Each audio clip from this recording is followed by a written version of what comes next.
काम वाली बनी मालकिन। वेरी गुड रज्जो, तुमने जिस तरह मेरे ससुराल वालों को और बाकी के मेहमानों को संभाला है ना, मुझे तो बहुत ही अच्छा लगा। I am very proud of you. और इसी बात पर मैं तुम्हें एक उपहार देना चाहती हूँ। सुनोगी क्या है वो? आय हाय दीदी, जल्दी बताओ ना, मेरे तो कान सुन पड़ रहे हैं। वो ये है कि तुम्हें मैं एक दिन की मालकिन बना रही हूँ। क्या आप सच कह रही हो या झूठ? नहीं रज्जो, झूठ नहीं बोल रही हूँ, सच है। हकीकत में तुम्हें मैं एक दिन की मालकिन बनाना चाहती हूँ। मैं एक दिन के लिए बाहर जा रही हूँ कल, तो तुम रज्जो से रितु बन जाना। क्या? ये कहानी है रितु की, जो शहर में अपने पति अनुज के संग रहती है। उसके घर काम करने रज्जो आया करती है। हाल ही में रितु के ससुराल वाले एक फंक्शन के लिए शहर आए थे और रज्जो ने उनका बखूबी अच्छे से ख्याल रखा, जिससे खुश होकर रितु रज्जो को अब एक दिन की मालकिन बनाने का फैसला लेती है। अब देखते हैं रितु का ये फैसला कितने रायते फैलाता है और कितने समेटता है। अनुज अभी एक हफ्ते के लिए शहर से बाहर गया है। वो तो जल्दी आने से रहा और कल मैं भी अपने फ्रेंड्स के साथ मस्त घूमने जा रही हूँ। और तुम एक ऐसी शख्सियत हो जिस पर मैं आंख बंद करके भरोसा कर सकती हूँ। 10 साल से भी ज्यादा गहरा रिश्ता है अपना। हाय हाय, थैंक यू दीदी, मैं तो 7वें आसमान पर उड़ रही हूँ। रज्जो तो खुशी के मारे फूला नहीं समा पाती। अगले दिन रितु घूमने जाने से पहले, रज्जो ये लो घर के सारे कमरों की और अलमारियों की चाबियां। अब मेरा घर अगले 24 घंटों के लिए तुम्हारा और मेरी पहचान भी तुम्हारी। Bye, enjoy dear. Hi hi, अब वॉके दीदी। वॉके नहीं, ओके होता है। लो मेरी सहेलियां भी आ गई है गाड़ी लेकर। चलो मैं निकलती हूँ। अपना और मेरे घर का तेरे घर का ख्याल रखना। हाँ दीदी, बाय। रितु अपनी सहेलियों के साथ घूमने चली जाती है और अब एक दिन की मालकिन रज्जो आराम से सोफे पर पैर फैलाकर बैठ जाती है। हाय हाय, क्या सुकून महसूस हो रहा है, मानो जैसे सिंहासन पर विराजमान हो गई हूँ मैं। वैसे रीतू दीदी ने बोला कि मैं एक दिन की मालकिन बनी हूँ, उनकी पहचान मेरी, तो अब मैं रज्जू से हो गई हूँ रीतू। अरे बावड़ी पूछ, इसका मतलब दीदी ये कहना चाहती थी कि मैं उनका रूप ले लूं। हाय हाय, मैं बेचारी लेट करंट की मारी। अब चल जल्दी से उनकी साड़ी और उनकी तरह सज संवर कर रज्जो से रीतू बन जाती हूँ। रज्जो रितु के कमरे में जाती है और अलमारी में से वो रितु की साड़ी और गहने पहनकर उसी की तरह बाल बनाकर पूरी की पूरी रज्जो से रीतु बन जाती है।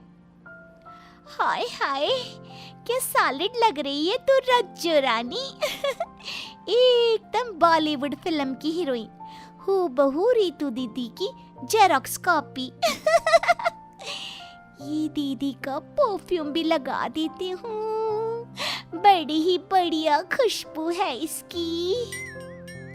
रज्जो रीतु का परफ्यूम भी लगाती है। आहा, मजा आ गया। तभी अचानक से घर की घंटी बजती है और रज्जो दरवाजे की सुराख से झांक कर देखती है। हाय हाय, ये तो दूध वाला किशोर है, लगता है हिसाब करने आया है।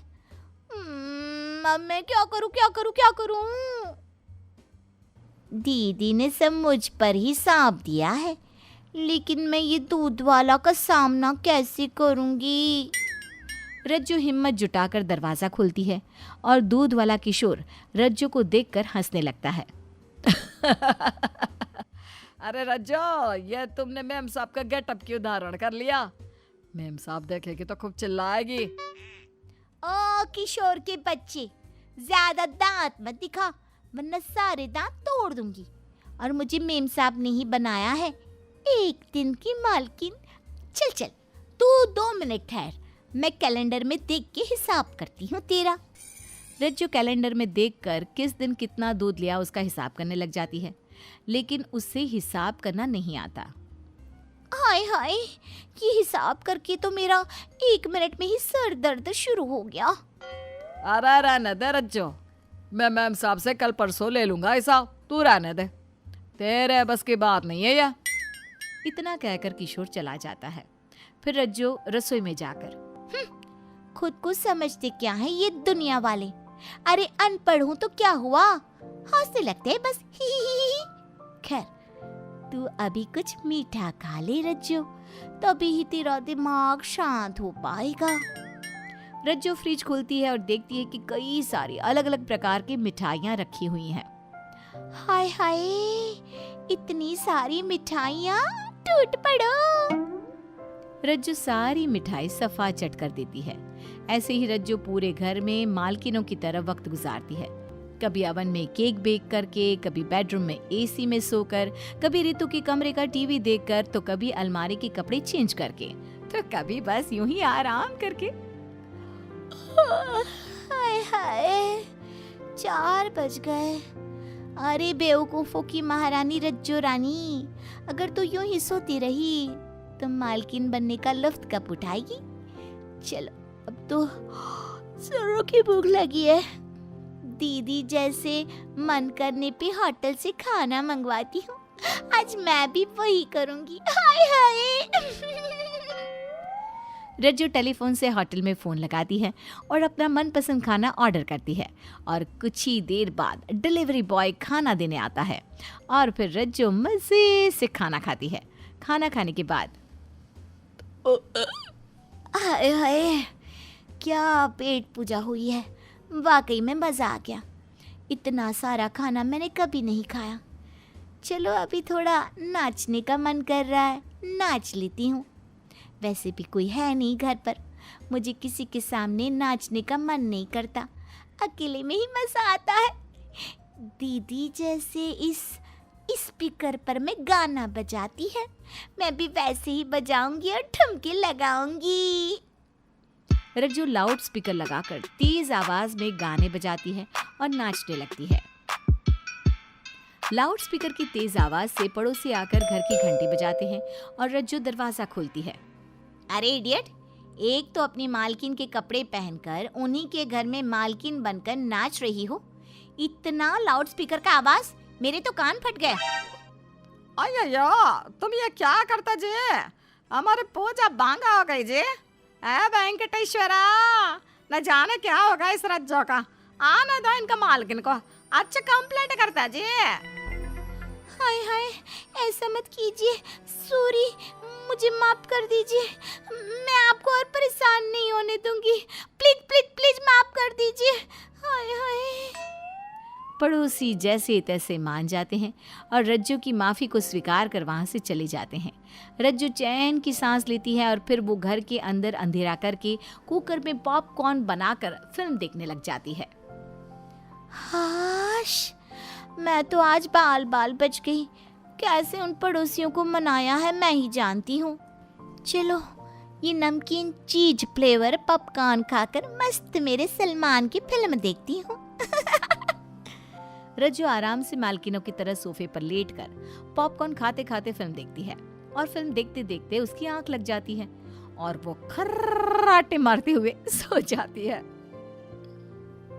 कुछ देर बीत जाने के बाद रज्जू की आंख खुल जाती है और वो यहाँ वहाँ देखकर बोलती है, अरे अभी तक मेरे मालकिन होने का टाइम खत्म नहीं हुआ है, मैं अब भी रज्जू नहीं रितु दीदी हूँ, तो फिर इस सोफे पे क्यों सोना।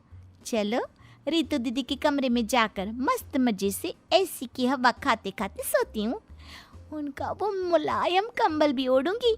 आज तो एकदम बेस्ट नींद आने वाली है। रज्जू रितु के कमरे में जाकर सो जाती है। रात में रितु का पति अनुज, जो एक हफ्ते के लिए शहर से बाहर गया था, वो लौट आता है और अपने साथ एक तोहफे का बक्सा भी लाता है। जब वो अपने कमरे में आता है तो रितु के कपड़े में रज्जू को सोया देखता है, लेकिन उसे रज्जू का चेहरा दिखाई नहीं देता क्योंकि रज्जू का चेहरा दूसरी दिशा की ओर होता है। और अब अनुज रज्जू को ही अपनी बीवी रितु समझ बैठता है। अरे ये क्या, रितु तो सो चुकी है। लगता है कि दोस्तों के साथ घूम कर लौट आई है। जाने दो, ये तोहफा मैं रितु को कल सुबह दे दूंगा। थक गई होगी अभी ये, नहीं जगाता हूँ इसे खामखा। अनुज तोहफा अलमारी में रखकर बेड पर रज्जू ने ओढ़ा हुआ कंबल ओढ़कर सो जाता है। गहरी नींद में सोई हुई रज्जू को भी इस बात की खबर नहीं होती कि अनुज आ चुका है। अगली सुबह जब रितु घूम कर लौट आती है, तभी वो रज्जू और अनुज को साथ में सोए देखकर पूरी तरह हैरान और दंग रह जाती है। ये क्या, इस रज्जू को मैंने मालकिन बनाया था। रज्जू से रितु बनने को कहा था, लेकिन ये नहीं कहा था कि मेरे कपड़े पहनकर मेरी तरह बन जाए। God, I can't handle this. Ritu गश खाकर फर्श पर गिर जाती है।